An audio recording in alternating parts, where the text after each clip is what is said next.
Back in April, the Arts Council in North Carolina put out their 2026 legislative priorities. There's also a video on YouTube that highlights what the priorities are. Let's look at that. I have been following the North Carolina Arts legislative priorities because it's important to see what gets on the agenda, also what actually gets voted on in the budget, and what the gaps are. The legislative priorities started with pass the Real Tickets, Real Facts Act, which is to stop dishonest ticket resale practices. The next one was to ensure K through 5 arts education funding. The funding for K through 5 is supposed to require that both visual and performing arts instruction is happening for K through 5.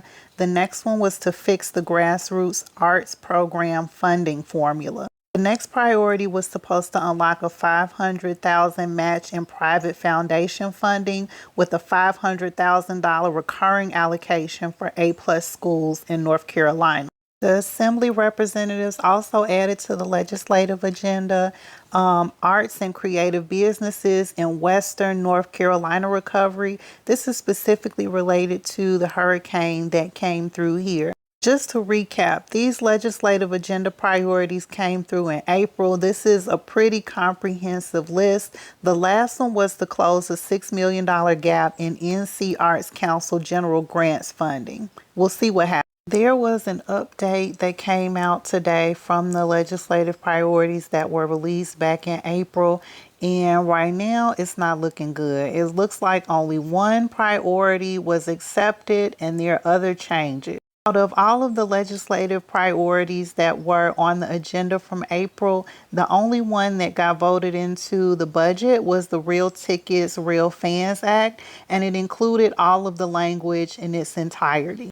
So no other funding and policy that was requested by Arts North Carolina were included in the state budget. So that means no K through 5 visual and performing arts requirement, no additional funding allocated for A+ schools, no additional funding for North Carolina Arts Council grants, and no changes to grassroots arts program restrictions. So this is all pretty disappointing. Now, the one thing that's really interesting that's also pretty alarming is that the size of the North Carolina Arts Council board goes from 24 governor appointed members to 9. This shift of 24 members down to 9 is supposed to take place over the next 3 years. And this report highlights that reducing that number may leave out many voices like folks from rural communities. There was also another board provision barring the North Carolina Arts Council from awarding funds based on race, ethnicity, or cultural identity